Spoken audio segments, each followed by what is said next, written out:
HSC BMT একাদশ শ্রেণীর পরীক্ষার্থীরা, আজকে আমরা তোমাদের হিসাব বিজ্ঞান জাবেদা লিপিবদ্ধকরণ কিভাবে করতে হবে, কিভাবে 7 মার্ক তুমি কম পেয়ে যাবা। এই অঙ্কটা তোমাদের জন্য খুবই গুরুত্বপূর্ণ। এই নিয়মের একটা অঙ্ক আসবে পরীক্ষায়।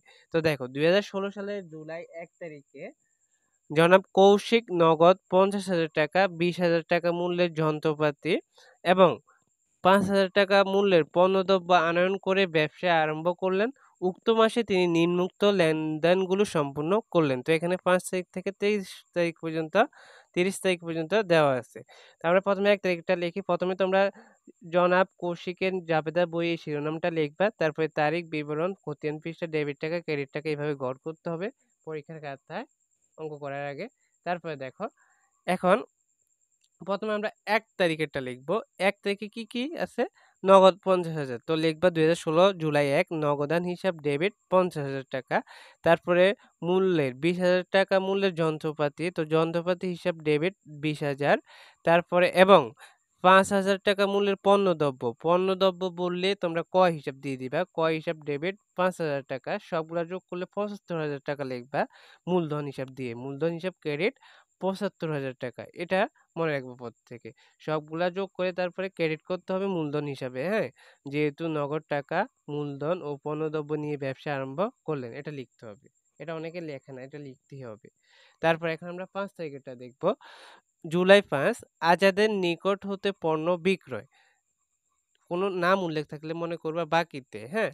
তো দেখো আমরা এখানে লিখব আজাদ হিসাব ডেবিট, বিক্রয় হিসাব ক্রেডিট। বিক্রয় বাকিতে হোক আর নগদে হোক সবসময় ক্রেডিট হবে। বিক্রয় ক্রেডিট 5,000 5,000 করে লিখবা, যেহেতু আজাদের নিকট বিক্রয় করা হলো।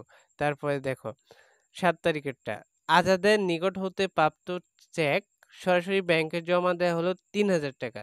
ধরো আজাদের নিকট থেকে তুমি একটা চেক পাইছো, প্রাপ্ত চেক সরাসরি ব্যাংকে জমা দিয়েছো, জমা দেওয়া হলো এখানে 3,000 টাকা। তো এখানে লিখতে হবে ব্যাংক হিসাব ডেবিট, আজাদ হিসাব ক্রেডিট।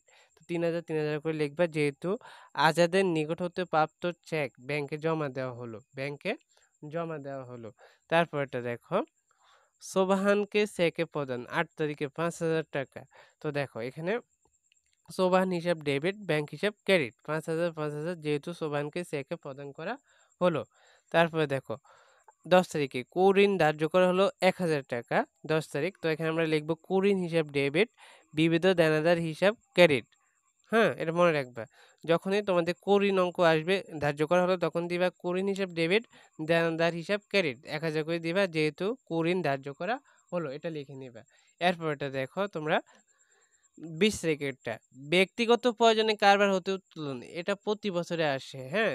ব্যক্তিগত প্রয়োজনে কারবার হতে উত্তোলন 1,000 টাকা। তো এটা কিভাবে লিখবা? এটা যখনই তোমাদের ব্যক্তিগত প্রয়োজনে কারবার হতে উত্তোলন বলবে, তখনই মনে রাখবে এখানে দিতে হবে উত্তোলন হিসাব ডেবিট, নগদান হিসাব ক্রেডিট। মুখস্থ করে নিবা। ব্যক্তিগত প্রয়োজনে কারবার হতে উত্তোলন বললে উত্তোলন হিসাব ডেবিট, নগদান হিসাব ক্রেডিট 1,000 1,000 করে বসায় দিবা, যেহেতু ব্যক্তিগত প্রয়োজনে উত্তোলন করা হলো। এটা লিখবা। এটা লিখতে হবে। এরপরেরটা আমরা দেখব 22 তারিখেরটা, যন্ত্রপাতির অবস্থায় ধার্য করা হয়েছে 200 টাকা। তো এখানে যখনই তোমাদের 22 তারিখে দেখো, যখনই যন্ত্রপাতির অবস্থায় বলবে, তখন অবশ্যই হিসাব লিখবা ডেবিট, আর যন্ত্রপাতির হিসাব ক্রেডিট 200 200 করে বসাই দিবা। এখানে যেহেতু যন্ত্রপাতির অবস্থায় ধার্য করা হলো, এটা লিখতে হবে। তারপরে দেখো 30 তারিখে সেভিংস সার্টিফিকেট ক্রয় করা হয়েছে 2,000 টাকা। তো এখানে এটা কিভাবে লিখবা? যখনই সেভিংস সার্টিফিকেট বলবে, তখনই তোমরা বিনিয়োগ হিসাব লিখবা। 23 তারিখে দেখো বিনিয়োগ হিসাব ডেবিট, নগদান হিসাব ক্রেডিট। আবারও বলতেছি, সেভিংস সার্টিফিকেট ক্রয় এটা যদি বলে, তোমরা মুখস্থ করে নিবা যে বিনিয়োগ হিসাব ডেবিট, নগদান হিসাব ক্রেডিট 2,000 2,000 করে, যেহেতু সেভিংস সার্টিফিকেট ক্রয় করা হয়েছে। তো আশা করি তোমরা অঙ্কটা ভালো করে বুঝতে পেরেছো। এই নিয়মের অঙ্কগুলোই আসবে পরীক্ষায়, হ্যাঁ? আমরা আর কয়েকটা ক্লাস দিব, ওই ক্লাসগুলা কিছুক্ষণের মধ্যেই দিয়ে দিব। তোমরা পর থেকে চ্যানেলটি সাবস্ক্রাইব করে রাখবা, আর কমেন্টে জানাবা তোমাদের কোন অধ্যায়ে সমস্যা আছে। তাহলে আমরা ওই অধ্যায়গুলার অঙ্কগুলা দিয়ে দিবার, পর থেকে চ্যানেলটি সাবস্ক্রাইব করে রাখবা। বেশি করে কমেন্ট করবা, তাহলে আমরা ওই কমেন্টের অনুসারে তোমাদের যে ভিডিওগুলা দিব, পরবর্তী ভিডিওগুলা দিব। এজন্য সবাই কমেন্টে জানাবা, চ্যানেলটি সাবস্ক্রাইব করে পাশে থাকা বেল আইকনটি অন করে রাখবা। ধন্যবাদ সবাইকে।